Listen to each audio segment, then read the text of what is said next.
Today we'll be reviewing the REVVL V 4G. This is a T-Mobile's new REVVL phone for an affordable price. Honestly, it's only $19.99.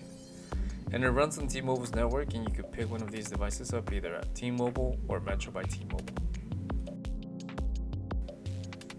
Alright, really digging the colors here on this box. We have the T-Mobile color, which is magenta on white. We can see the T-Mobile REVVL V logo on the front.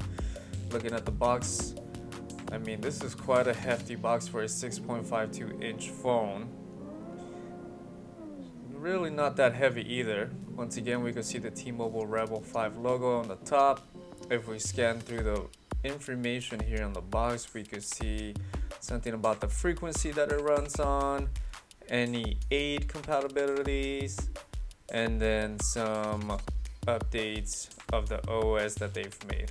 Let's go ahead and open the box. Let's see what's inside.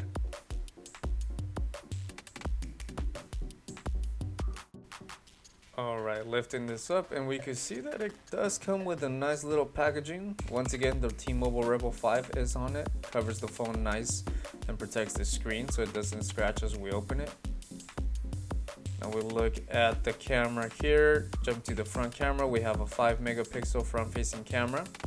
Really nothing too fancy, but it is still a great camera for the budget that you're going to be paying for this device.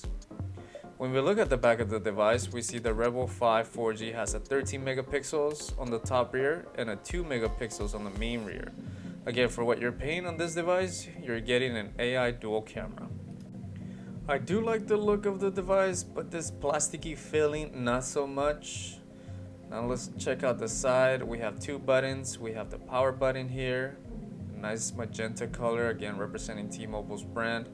Now this power button also serves as a fingerprint sensor for easy access to opening your phone. Up here on the secondary volume, we have the button for volume up, volume down. Moving over to the other side of the phone, we have the SIM tray. The SIM tray also allows you to put up to 2 terabytes of external SD. Alright, let's go a little deeper in the box. We can see that it has the SIM kit. A flap here to remove the secondary box filling. Again, we have the SIM. Inside this, we can open this flap. We have some instructions. Yep, safety instructions. And then we have the T-Mobile once again. And I really dig this because sometimes there's people who struggle with setting up their devices and need some more type of manual to get started. So this is great. I mean, this gives you all the info of the device in itself. Alright, let's put this aside. Moving on down, we have another slip here with the SIM. Let's put this back together. Okay, let's check out what's inside this box. Alright, we have the Type-C cable. Pretty straightforward here. Now what I dig about this phone is that it does give you 22 hours of talk time, obviously on a full charge. A little struggling here for myself. Let's put it back. Now let's power out this baby.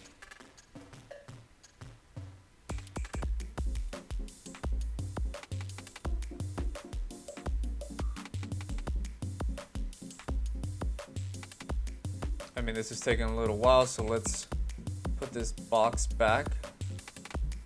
Scoot everything on over.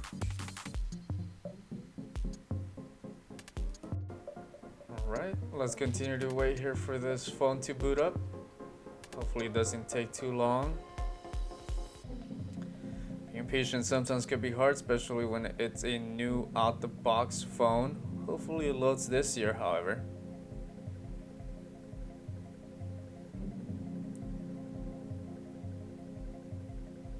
Still waiting.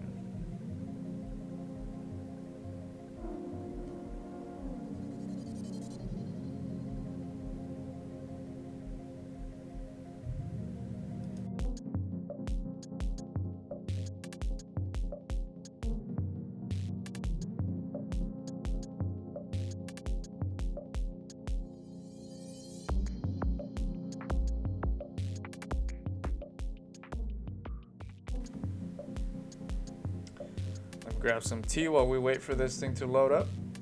Hopefully sometime soon.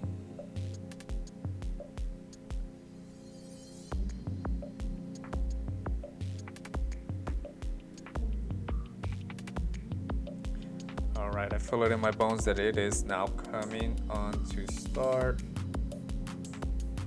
Hey, here we go. Alright, I'm gonna go ahead and prompt my language.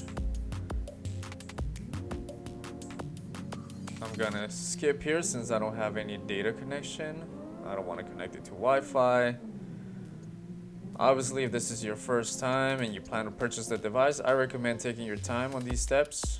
It definitely helps some people follow it so that they can move their data, their email, their photos over with their email address. PIN, obviously necessary. You don't want to lose your phone and somebody finds it and eventually they'll use your phone that you paid a nice penny for. Alright, we're on the main screen.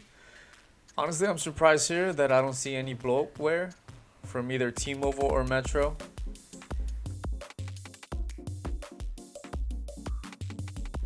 Phone itself has a nice little display. Touchscreen is very responsive. Just by the looks of it, I mean, the price of it speaks for itself. It does what it needs to do. Really not much to it. A few things that I do want to check out here is going into the settings and seeing, what this device has to offer. So, but other than that, I mean, I dig it. There's really not much to it. Should last you a while. All right, let's get on over to settings. It is running Android 11.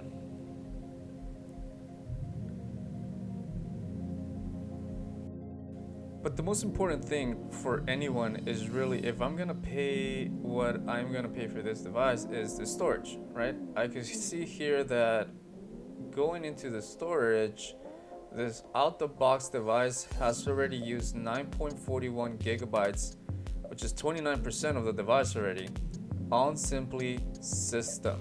Okay, so whatever the system's running on, it has consumed drastically by its software. That's quite a chunk. But remember, once again, really paying $119.99 for this phone, so really can't complain about it. Now, while you could continue to add 2 terabytes, I mean, don't expect to add anything outside of like apps, system softwares. All you could do with those 2 terabytes is really move videos, photos, contacts, anything that is external movable. All right, moving over to the camera. Let me allow here, just this time. All right, let me compare my skin tone to the video I'm recording. Not too bad. It's really in the sense of a camera. I really can't complain for it. 13 megapixels. I mean, it does seem like my skin tone's a little bit lighter. Really, if you're just gonna use the camera for the bare basics of taking a photo here and there, good for you.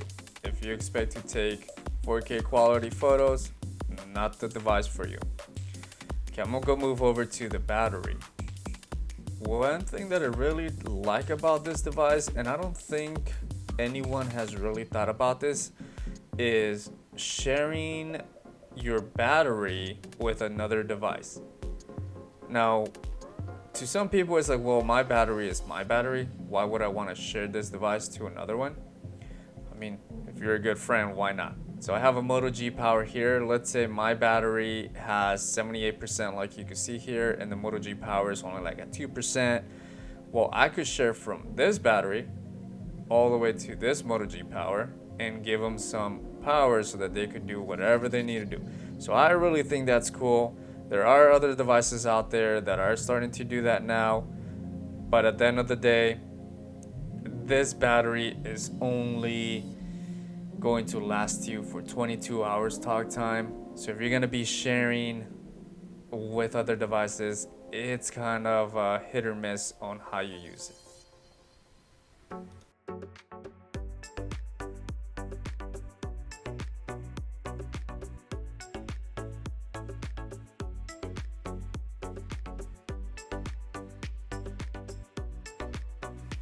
Alright, I think I'm done messing with this phone. I've seen everything I need to see.